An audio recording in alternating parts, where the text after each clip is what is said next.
Hey there guys, welcome to Box Bread, thanks for tuning in. I really like to do a little bit of research at least before I post videos about fights. But lately I've been so busy that I'm barely getting an opportunity to even do these videos. So you'll have to bear with me, but I'm just going to give this my brief thoughts and looking at a couple of fights. Brook's fight, which is happening tonight against Senchenko. Now we know Senchenko most recently famously stopped Ricky Hatton and probably sent him into permanent retirement with a nice body shot. The guy's only lost once, okay, we have to remember that. You probably would question the level of opposition to some extent. His only loss was to probably Managi, who put on a really good performance actually to take his belt off him. And then on the other hand we have Brook, who is here he has the opportunity to feed off of Hatton's loss against Senchenko and get the crowd behind him to really do a sort of kind of revenge mission, if you like, for all the Ricky Hatton fans who watched that painful display. And how Senchenko so heartlessly ended that show. I'm picking Brook to win by decision. Brook's career has been sort of on a plateau. It's been just like that for so long now, and I've heard a lot of hype, but I've heard a lot of talk, but I've not heard a lot of backing it up in the ring. I know Carson Jones is a difficult customer, but he really gave Brook some difficulty in that first fight, and I know Brook came back and stopped him, but Brook, some people think he's a world beater, so the way they talk about him, some people rate him that highly that you have to be questioning these things. You have to be saying, well, why is he not dispatching these guys in a better time? Why is he not performing on a regular basis? Why is he not fighting regularly? And showing off everything he's got. Why is he not impressed me personally that much? I think that okay, you can say he's had injuries, which is fair enough. If you got injuries, you can't really risk it, particularly if you're like Brook, who's looking at potentially building towards another world title shot, which he almost had with Alexander. Then you do have to take things cautiously, obviously. But it's time things picked up now. If the injury's gone, pick things up, start doing things the right way, get the fights, get in the performances. And I think Brook needs a performance here. He really needs to show something here. I want him to show me something. Should I get actually excited about this guy, or just stay sort of lukewarm as I am? I'm not jumping in screaming his praises just yet. I know he's 30 fights in, but again, he's not got that world title. And he's not really had any super defining fights. Tonight, Brook works off. He's got a decent jab. He's going to be looking to work off that. But I also think Senchenko needs to keep this long. I think Senchenko needs to use his height and reach. I think he wants to use the jab. He wants to keep things at distance. And I think that may be the thing that gives Brook a little bit of trouble, is trying to work out the timing and distances. Because, normally I'd say, against someone like Carson Jones, Brook wanted a bit of distance. He wanted to use his jab. He wanted to control the pace of the fight that way. The problem he has here is in Senchenko, he could possibly have a guy who's trying to do the exact same thing to control the pace of the fight in the same way. So we may be in for not such an exciting fight. But hey, this is boxing, so you can't ever really tell. I think it may be a hard fought fight because Senchenko's definitely no pushover.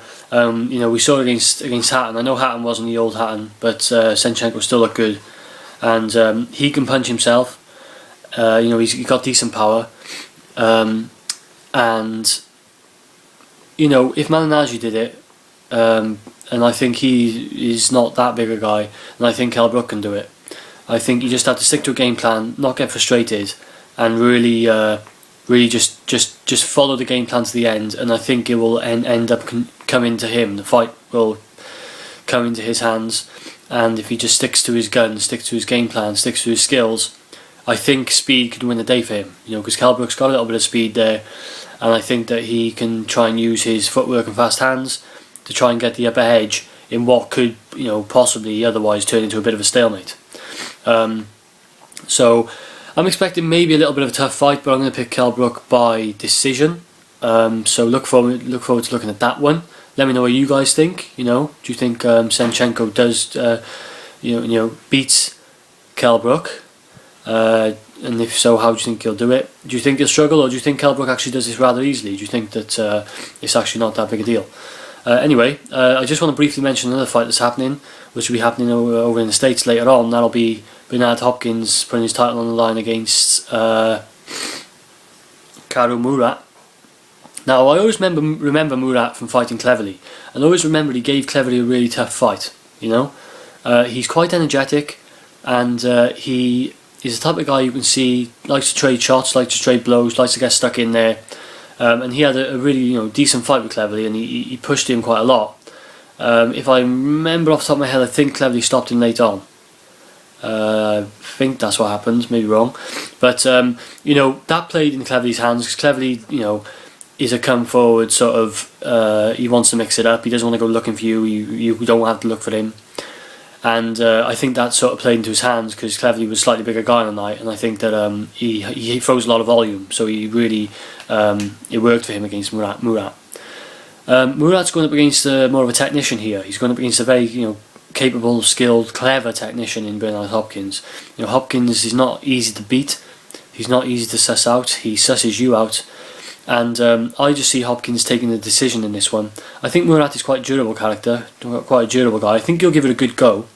And he's a decent boxer. He's not going to be any pushover for Hopkins, I don't think.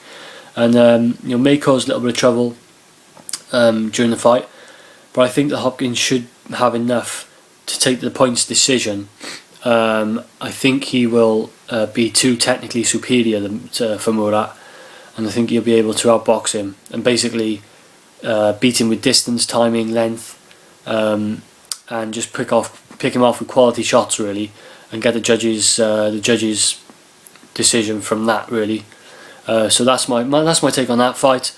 I know Arthur Abraham's fighting also. I really don't know who his opponent is, but I would expect Arthur Abraham to win that fight. He's on sort of like a not really a comeback trail, but a sort of keep your career going type trail. And he's not really been fighting guys that have been up to that much, as far as I know. I know he obviously fought Robert Stieglitz, and he lost by stoppage, which I think really was the icing on the cake to sort of getting towards the bottom of the hill now. Abraham had a really good time at middleweight, and he was really a favourite going into the Super 6, I remember, because he was knocking all these guys out. He had power, and at middleweight he was dominant. The guys he was facing, he was dispatching quite handily, and he seemed like a very good, promising fighter. But then he moved up, and super middleweight's just too big for him. I really do feel that. I think that Abraham does have power, but then maybe super middleweight wasn't too big for him. But he went up against guys that just could actually box, could actually use length and distance and make him chase, and weren't just stood in front of him ready to get walloped. And I think that was his downfall. Moving to super middleweight was a bit of a catastrophe for him. And we all know what happened.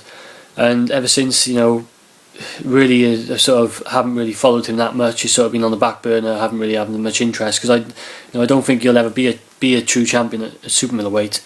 Perhaps if he fights, just sticks to middleweight, he might have a chance. But then again, he's going to have to fight the right style against the right guy to do that, because he's quite limited.